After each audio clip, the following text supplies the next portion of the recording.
प्रभु आप लोगों के साथ हो और आपकी आत्मा के साथ। संत मत्ती के अनुसार पवित्र सुसमाचार। हे प्रभु तेरी महिमा हो।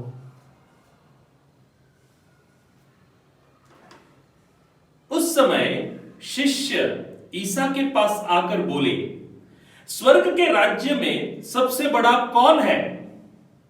ईसा ने एक बालक को बुलाया और उसे उनके बीच खड़ा कर कहा, मैं तुम लोगों से यह कहता हूं, यदि तुम फिर छोटे बालकों जैसे नहीं बन जाओगे तो स्वर्ग के राज्य में प्रवेश नहीं करोगे। इसलिए जो अपने को इस बालक जैसा छोटा समझता है वह स्वर्ग के राज्य में सबसे बड़ा है।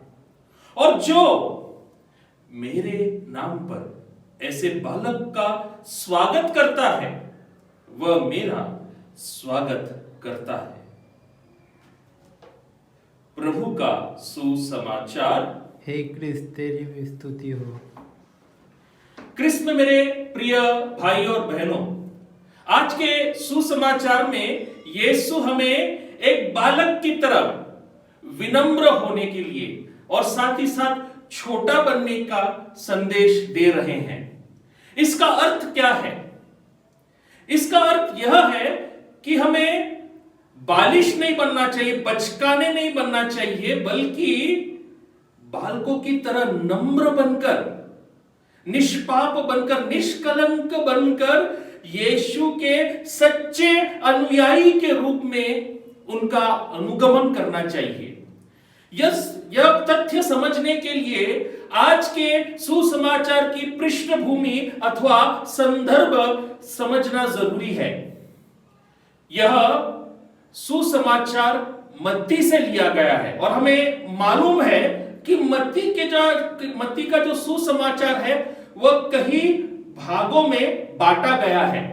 प्रथम भाग है गिरी संदेश प्रबंध, जहां पर प्रभु यीशु गिरी के ऊपर जाकर के, पर्वत के ऊपर जाकर के संदेश देते हैं।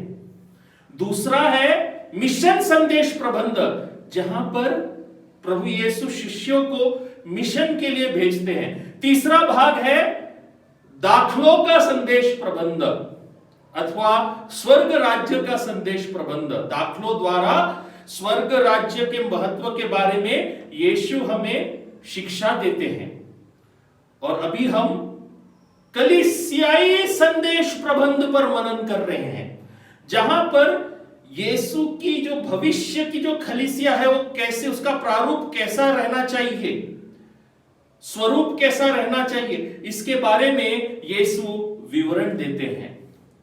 और यीशु के सच्चे शिष्य बनने के लिए, कलीसिया के उत्तम सदस्य बनने के लिए हमें सेवक बनना चाहिए, एक बालक की तरह नम्र बनना चाहिए, छोटा बनना चाहिए, विनम्र बनना चाहिए, निष्कलंक बनना चाहिए।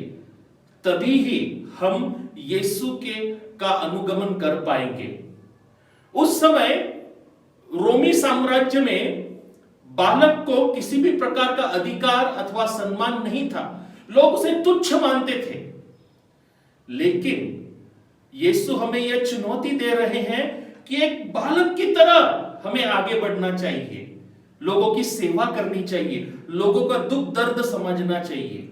और आज का जो स्मृति दिवस है, संत तेरेसा का स्मृति दिवस, इस संत का जीवन भी हमें यही संदेश देता है कि मिशन कार्य करने के लिए हमें इस जगत के कोने कोने में जाकर प्रवचन देने की जरूरी नहीं है। हम अपने घर में, अपने लघु क्रिस्तीय समुदाय में विनम्र बनकर, सेवाभावी बनकर, संत तेरेसा की तरह हम यीशु के अच्छे शिष्य बन सकते हैं। यही आज के सुसमाचार का मुख्य संदेश है। संत तेरेसा सभी मिशनरियों की आश्रयदायिनी है, संरक्षिका है। वह अपने मठ से कभी भी बाहर नहीं गई। वह कार्मेलाइट संस्था की एक मठवासी थी, लेकिन उनको सभी मिशनरियों की, सभी धर्म प्रचारकों की आश्रयदायिनी अथवा संरक्षिका के रूप में लोग उनका आदर करते हैं। क्यों? क्योंकि उन्होंने अपने मर्यादा में रहकर, विनम्र बनकर, एक बालक की तरह छोटा बनकर अपने धर्म बहनों की सेवा की, अपने आसपास के लोगों की सेवा की, और विशेष रूप से यीशु के एक अच्छे शिष्य बनकर सदा सर्वदा अपने जीवन के अंत तक, उन्हें केवल 24 वर्ष ही प्राप्त हुए, इन सभी 24 वर्षों में यीशु के सच्चे अनुयायी के रूप में उन्होंने अपना जीवन जगा। क्या हम यीशु के सच्चे अनुयायी बन सकते हैं? यही आज के सुसमाचार की चुनौती है। आमीन।